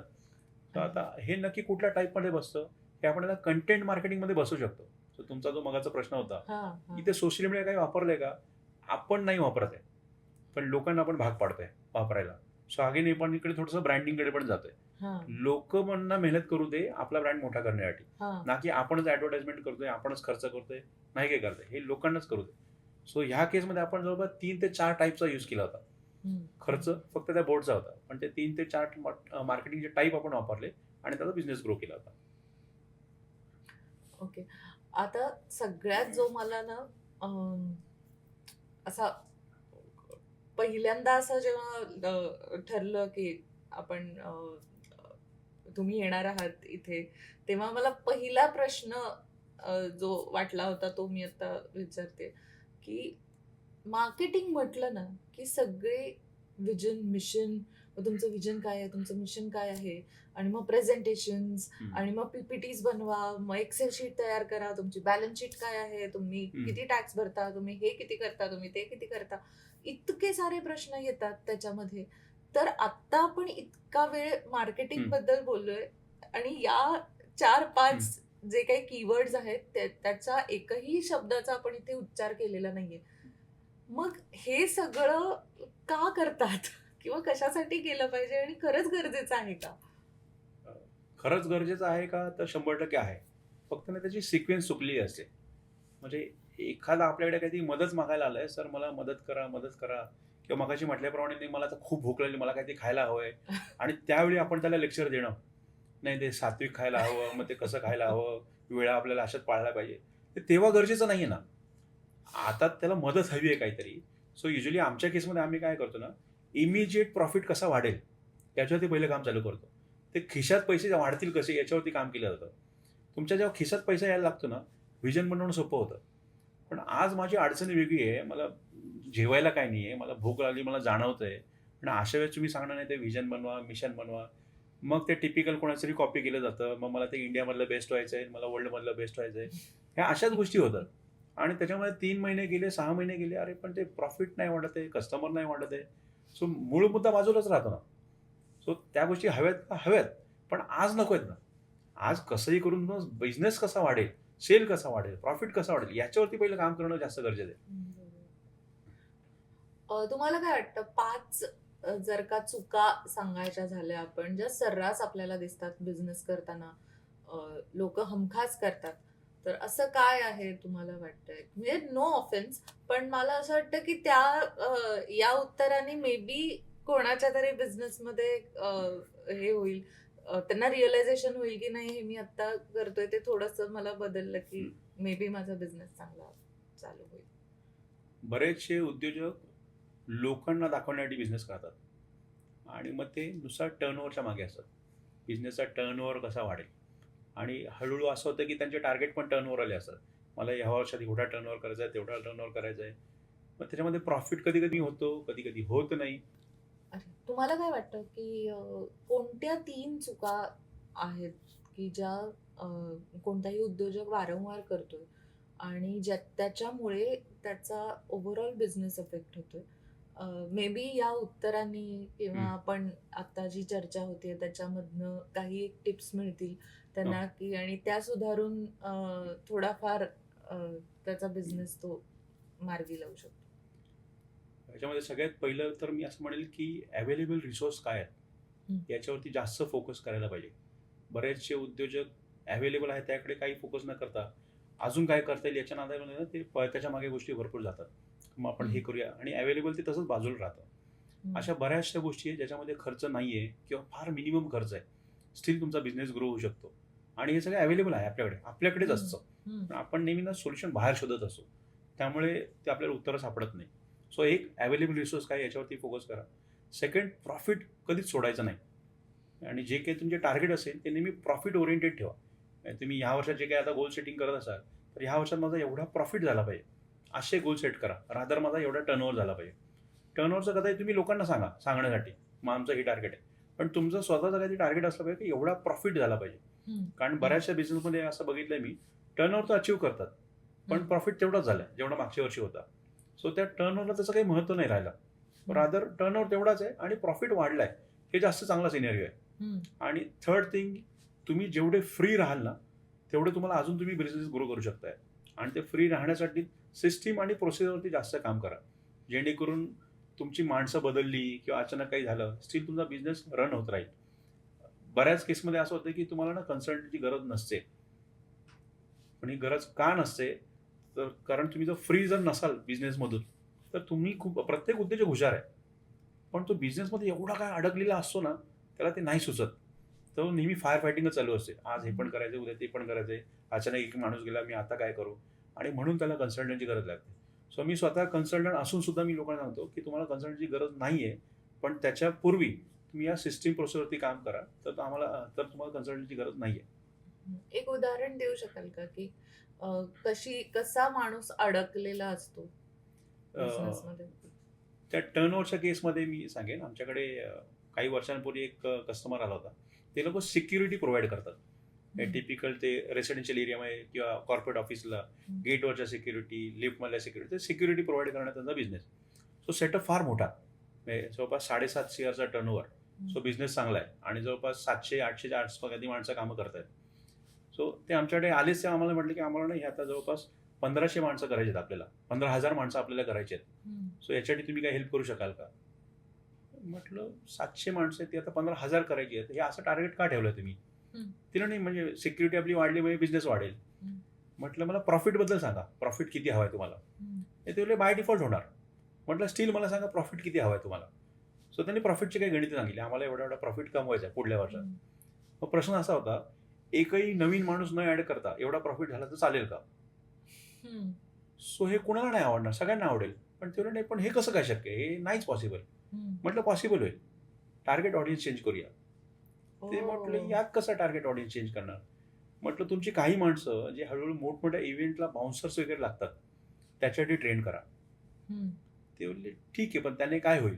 म्हटलं करा, कारण तिकडची गणितं वेगळी आहेत. एखाद्या सोसायटीला सिक्युरिटी प्रोव्हाइड करणं आणि एखाद्या इव्हेंटला बाउन्सर प्रोव्हाइड करणं, गणित खूप वेगळी आहेत. प्रयत्न करून बघा. सो त्यांनी ते 4 माणसं ट्रेन केली, एका इव्हेंटला बाउन्सर म्हणून पाठवली. तिथून त्यांना ते कळायला लागलं, अच्छा हे असं वर्कआउट होत आहे. हळूहळू त्यांनी तो सिक्युरिटी बिझनेस बऱ्यापैकी बंद केला आणि आता फक्त बाउन्सर्सची ती कामं करतात. त्यांचा टर्नओव्हर कमी आहे, पण प्रॉफिट हा 3 पट वाढलेला आहे. खूप वेळा असं होतं ना की म्हणजे मीच सगळी कामं करते की म्हणजे आता नवीन लोगो बनवायचा आहे मीच बघणार, नवीन प्रेझेंटेशन पण मीच बनवणार, काही बॅकएंडला काम आलं ते पण मीच करणार, बाकीचं एखादं काम असेल ते मी आउटसोर्स करेन, पण बाकीचं सगळं मीच करणार. क्लायंटला पण मीच जाऊन भेटणार, नेगोशिएट पण मीच करणार, फॉलोअप पण मीच करणार. अशा वेळेला काय करावं? म्हणजे सिंगल वन मॅन आर्मी जिथे असते तिथे कसं मग या सगळ्या प्रोसेसेस वर्कआउट? सो उद्योजकाचं कामच हे का त्याला ती इकोसिस्टम बिल्ड करायची असते, ना की स्वतः बिझनेस करायचा असतो. आता इकोसिस्टममध्ये त्याचे एम्प्लॉई सुद्धा येऊ शकतात आणि त्याच्या एजन्सी म्हणजे ज्यांना तो कामं आउटसोर्स करतो ती सुद्धा येऊ शकतात. प्रत्येक कामाचा एक्सपर्ट आहे, प्रत्येक कामाचा. एक माणूस सगळ्या कामांमध्ये एक्सपर्ट असू शकतो का? शक्यच नाही, कोणीच शक्य नाही. बिझनेस ओनर तो पण सगळ्या कामामध्ये एक्सपर्ट असतो का? नसतो. सो बेटर आहे त्या कामाचा एक्सपर्ट शोधा आणि त्यांना ती कामं आउटसोर्स करा किंवा ती माणसं हायर करा. आता इथे मुद्दा येतो ते पैसे कसे मॅनेज करायचे. आमचं बजेट नाहीये, मग त्याच्यासाठी काय करता येईल? त्याच्यासाठी तुम्ही त्यांचं माणसं जर जोडायला सुरुवात केली, हळूहळू त्यांच्याबरोबर निगोशिएट करायला सुरुवात केली, तर बऱ्याचदा तुम्ही प्रॉफिट शेअरिंग मध्ये पण कामं करू शकता. का हे काम कर, मग बिझनेस असा की ते असं आपण प्रॉफिट शेअर करूया, तशीही माणसं मिळतात. दुसऱ्या सिनेरिओमध्ये सगळं जर आपणच करतोय, इकडे प्रॉब्लेम असा होतो ना, ते परफेक्शन कधीच मिळत नाही आपल्याला. करतोय पण ते परफेक्ट होत नाही आणि हळूहळू असं होतं ना, जे काम 1 दिवसाचं असतं ते 10 दिवस झाले तरी संपलेलं नाही. का? आता ते परफेक्ट नाही झालं, नाही थांब अजून करूया. ते 10 दिवस. आणि काही कामात अशी होतं की तशी पेंडिंगच राहतात, ती होतच नाहीये. त्याच्यावर बेटर सिनेरिओ असा आहे, ऍक्शनमध्ये या, चुका होतील पण ऍटलीस्ट काम थोडं तरी पुढे जाईल, कधीतरी परफेक्ट होईल. ते करायला सुरुवात करा आणि यासाठी बेस्ट ऑप्शन ते आउटसोर्स करा, स्वतः करून नाही होत. नेमका प्रॉब्लेम कसा शोधायचा? म्हणजे हा खूप मोठा प्रश्न आहे खरं तर, की एखाद्या कंपनीमध्ये नेमका प्रॉब्लेम, जसा टार्गेट ऑडियन्स आपण शोधतो, टार्गेट कस्टमर आपण शोधतो, तसा नेमका प्रॉब्लेम आयडेंटिफाय कसा करायचा? नेमका प्रॉब्लेम आयडेंटिफाय करायला ना, नेमके प्रश्न विचारायला पाहिजे आणि ते नेमके प्रश्न विचारणारा हा थर्ड पर्सन कोणतरी पाहिजे. आपण जेव्हा काही प्रश्न विचारतो स्वतःच्या बिझनेस बद्दलचे ना, आपल्याला बऱ्याचशा गोष्टी माहिती असतात आणि तिकडे काही प्रश्न आपण जाणीवपूर्वक विचारत नाही स्वतःलाच. माझे कुठले प्रश्न आहेत गोंधळात टाकणारे? नाही, याच्यासाठी तो थर्ड पर्सन पाहिजे, कारण ज्याला काहीच माहित नाही तुमच्या बिझनेस बद्दल. त्याच्यासमोर तुम्ही एक अडचण घेऊन जा. असे बरेचसे कन्सल्टंट असतात, आम्ही आमच्या प्रोसेसमध्ये तेच करतो. का समोरचा एक प्रॉब्लेम सांगतो, मग आम्ही एक प्रश्न विचारतो, मग तिकडे लक्षात येईल नाही हा प्रॉब्लेम नाही आहे, त्याचं जे काही उत्तर येतं त्याच्यावरून अजून तिसरा प्रश्न तयार होतो आणि हार्डली 6 ते 7 प्रश्नामध्ये नक्की प्रॉब्लेम कुठे आहे ना तो आयडेंटिफाय होतो. सो जेवढे योग्य प्रश्न विचारले जातील तेवढा तुमचा ॲक्च्युअल प्रॉब्लेम काय तो आयडेंटिफाय होतो. अच्छा, समजा मी असं म्हटलं की माझा ना ज्वेलरीचा ब्रँड आहे आणि माझा सेल्सच होत नाही, मी लोकांपर्यंत पोहोचतच नाहीये. असं जर का मी तुम्हाला एक जनरल ओके. प्रॉब्लेम सांगितला, तर काय असे प्रश्न असतील? अच्छा, इथे आता काही साधारण मी प्रश्न सांगतो काय असू शकतात. एक तर तुमचा नक्की कस्टमर कोण आहे हा टिपिकल प्रश्न. सेकंड, आता त्याच्यापर्यंत पोहोचण्यासाठी तुम्ही काय करताय, म्हणजे आताच्या ऍक्टिव्हिटी तुमच्या काय आहेत आणि त्याचा रिझल्ट काय येत आहे. म्हणजे तो डेटाही आपल्याला फार महत्त्वाचा असतो. म्हणजे फक्त एखादा ओनर सांगतोय आपल्याला हे असं असं होतंय, तेवढ्यावरती आपण बऱ्याचदा विश्वास नाही ठेवत. काही डेटा तुमच्याकडे आहे का. म्हणजे एखादा म्हणाला की आम्ही सोशल मीडिया आता करतोय, 6 महिने दिले पण आम्हाला रिझल्ट येत नाही. त्याच्यामध्ये एक्झॅक्टली काय करताय, तिकडे तुम्हाला किती इम्प्रेशन मिळत आहेत, किती तुमच्याकडे इन्क्वायरी येत आहेत. हा डेटा जेव्हा समोर येतो तेव्हा असं कळतं की जे करायला हवं ते नाही करते आपण. आपण काहीतरी भलतंच काहीतरी करतोय. हम्म. पण असंही होतं ना की आता समजा माझ्याकडे 4-5 म्हणजे मी ज्वेलरीचंच आपण हम्म. उदाहरण पुढे घेऊन जाऊया, की समजा माझ्याकडे सगळी रेंज आहे हम्म. आणि मला फक्त ऑफिस गोईंगला टार्गेट करायचं आहे आत्ता. हम्म. माझ्या डोक्यात मी ते घेऊन आलेली आहे. ओके. ओके, पण जेव्हा मी लॉन्च करते माझं प्रोडक्ट, तेव्हा ते ऑफिस गोईंग पेक्षा सुद्धा कॉलेज स्टुडंटना जास्त आवडत आहे. हम्म. ठीक आहे, आणि ऑफिस गोईंग येतच नाहीये माझ्याकडे हम्म. आणि कॉलेज स्टुडंट्स येतात पण थोडेसेच येतात. हम्म. अशा वेळेला ही जम्बलिंग सिच्युएशन आहे ना. हो. म्हणजे मी डोक्यात एक विचार घेऊन आली आहे, ए विचार आहे माझा, आणि ऍक्च्युअली मी मार्केटमध्ये उतरल्यानंतर बी काहीतरी हो. घडतंय आणि मला सी रिझल्ट येण्याऐवजी मला डीच रिझल्ट मिळतो. असं पण होऊ शकतं. मग अशा वेळेला हा जो प्रश्न आहे की टार्गेट ऑडियन्स ओळखायचा, इथे जम्बलिंग होतं खूप जणांचं. नाही, इथे कदाचित 2 ठिकाणी चूक झालेली असेल. एक तर तुम्ही टार्गेट ऑडियन्स जो काही विचार केलाय त्याच्यात काहीतरी चूक झाली असेल, किंवा सेकंड तुम्ही आता मार्केटिंग ऍक्टिव्हिटी ज्या काही करताय तिकडे तुम्ही चुकीच्या इमोशनला धरून तुम्ही मार्केटिंग करताय. जे इमोशन कॉलेज स्टुडंट पर्यंत जात आहेत पण वर्किंग वुमन पर्यंत जात नाही. ओके, म्हणजे परत मार्केटिंग इज अन इमोशन असं जे हो, हो, आपण हो. म्हटलं, तर मला असं वाटतं त्याच नोटवरती आपण हा एपिसोड संपूया. मला असं वाटतं की आत्ता आपण एक तास सव्वा तास ज्या गप्पा मारल्या मार्केटिंगच्या संदर्भातल्या, तर त्या ऐकून नक्कीच स्मॉल स्केल बिझनेसमन म्हणा किंवा कोणत्याही उद्योजकासाठी एक आय ओपनर म्हणून हा एपिसोड असेल. कारण आपण मार्केटिंग बद्दल हा विचार खूप कमी करतो. म्हणजे आपण सतत प्रोडक्टच्या प्रेमात असतो आणि प्रोडक्ट कसं चांगलं होईल याबद्दल बोलत असतो, पण ते पोचेल कसं लोकांपर्यंत याबद्दल खूपच कमी डिस्कशन पण होतं आणि त्याच्याबद्दल ऍक्शन पण खूप कमी घेतली जाते. तर मला असं वाटतं की हा एपिसोड प्रत्येक उद्योजकासाठी आहे, ज्याला मनापासून बिझनेस करायचा आहे आणि ज्याला लोकांपर्यंत पोचायचंय. तर असं जर का तुमच्या ओळखीत कोणी असेल तर हा एपिसोड त्याला नक्की शेअर करा, सबस्क्राईब करा आणि कमेंट्स करा की तुमचे काय प्रॉब्लेम्स आहेत. आम्ही त्याला नक्की उत्तर देऊ.